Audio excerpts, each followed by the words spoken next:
एक बार पूर्ण परमेश्वर कबीर साहिब जी काशी शहर में किसी भक्त के घर सत्संग कर रहे थे। नजदीक ही एक नगर की प्रसिद्ध वैश्या का घर था। रात का समय था।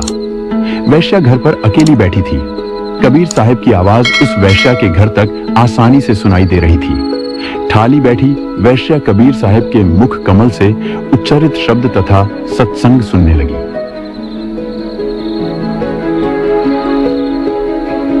भगवान हमें मानव रूपी शरीर बड़े पुण्य कर्म करने पर प्रदान करते हैं। कुछ लोग इसे व्यर्थ गंवा रहे हैं। जिसने कभी भक्ति नहीं की, दान धर्म नहीं किया, पुण्य कर्म नहीं किए, वो तो परमात्मा के चोर है, वे भगवान के दोषी हैं। जो लोग चोरी, ठगी, वेश्यावृत्ति करते हैं, वे बहुत बड़ा पाप कर रहे हैं। जो स्त्रियां वेश्यावृत्ति को ही अपना धंधा बनाए हुए हैं, वे परमात्मा की महाअपराधी आत्माएं होती है। उन्हें धर्मराय कठिन से कठिन दंड देता है।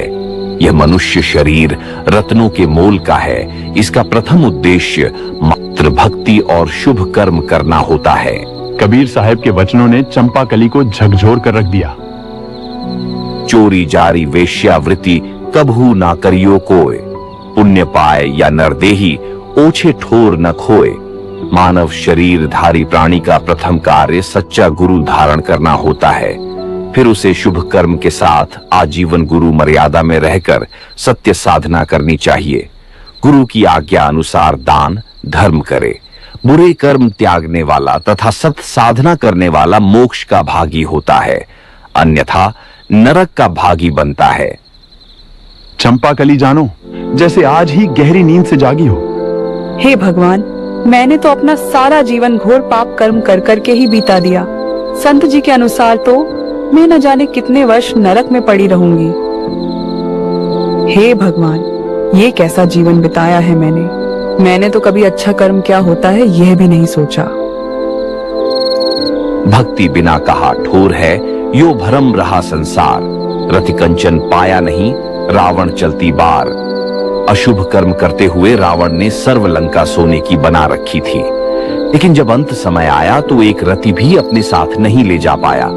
यम के दूत जंजीरों से बांध कर ले गए और फिर नरक में भी जाना पड़ा। हालांकि ज्ञान न होने के कारण अच्छे व्यक्तियों से भी बुरे कर्म हुए हैं, लेकिन रावण दुर्बुद्धि का प्राणी अहंकार में डूब गया, जिसके कारण लाखों पुत्र होने के बाद भी अपना वंश नहीं बचा पाया। जैसे राजाओं ने हमारे से सत्य ज्ञान सुनने के बाद कई अच्छे कर्म किए तथा मोक्ष के भागी बने हैं। चंपाकली भय से कांपने लगी। अपने घर का दरवाजा बंद कर कबीर साहिब के सत्संग को चल पड़ी। पीछे की तरफ महिलाओं में जाकर बैठ गई। सोहम शब्द हम जग में लाएं, सार शब्द हम गुप्त छुपाए। मैं परमात्मा की रजा से अपने साथ एक ऐसा मंत्र लाया हूं जिससे जीव के घोर से घोर पाप भी नष्ट हो जाते हैं, तथा मोक्ष मंत्र भी लाया हूं जिसका भेद आज तक किसी को नहीं है। अगर जीव हमारी मर्यादा में रहकर सत्य साधना करे तो हमारा मंत्र उसके संचित और वर्तमान सभी पापों का नाश कर देता है। चंपाकली बड़े ध्यान से परमात्मा का सत्संग सुनने लगी। उसे तो आज एक नए जीवन की शुरुआत करनी थी। सत्संग समाप्त हो चुका था। अगर कोई भक्त या बहन गुरुदेव से दीक्षा प्राप्त करना चाहते हैं तो वे कृपया आगे आ जाएं। कुछ व्यक्ति आगे आकर बैठ गए। चंपाकली भी सबसे आगे आकर बैठ गई। बोलो बेटी, आपको कोई शंका है या नाम दीक्षा प्राप्त करनी है? हे गुरुदेव, आप न जाने मुझे दीक्षा दे पाएंगे या नहीं, लेकिन मैं आपको गुरु मान चुकी हूँ। मेरा नाम चंपाकली है। यही बड़ी वाली कोठी ही मेरा घर है। हे भगवान, मैं आज 40 वर्ष की हो चुकी हूँ। मैंने अपने सारे जीवन में मात्र पाप ही किए हैं। मैं बहुत नीच आत्मा हूँ। मेरे पापों का कोई वार पार नहीं है।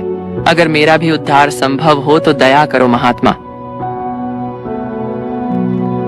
बेटी, आज अगर आपने अपने कर्म को बुरा मान ही लिया है तो मैं तो आया ही पाप कर्म नाश करने हूँ।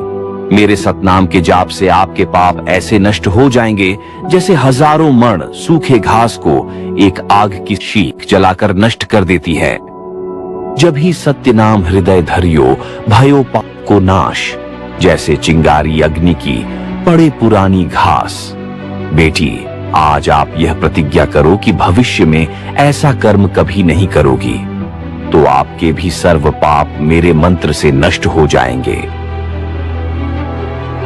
जो आज्ञा गुरुदेव, मैं यह प्रतिज्ञा करती हूँ कि भविष्य में ऐसी गलती कभी नहीं करूंगी।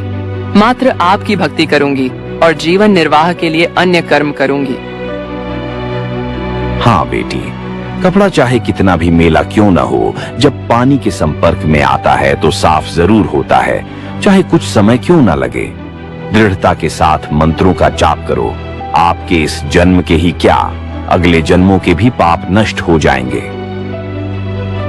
चंपाकली ने आज एक नए जीवन प्रारंभ किया। सर्व बुरे कर्म त्याग कर परमेश्वर कबीर साहिब जी द्वारा दी गई भक्ति करने की ठानी। अब चंपाकली दिन रात सत्संगों में ही आने लगी।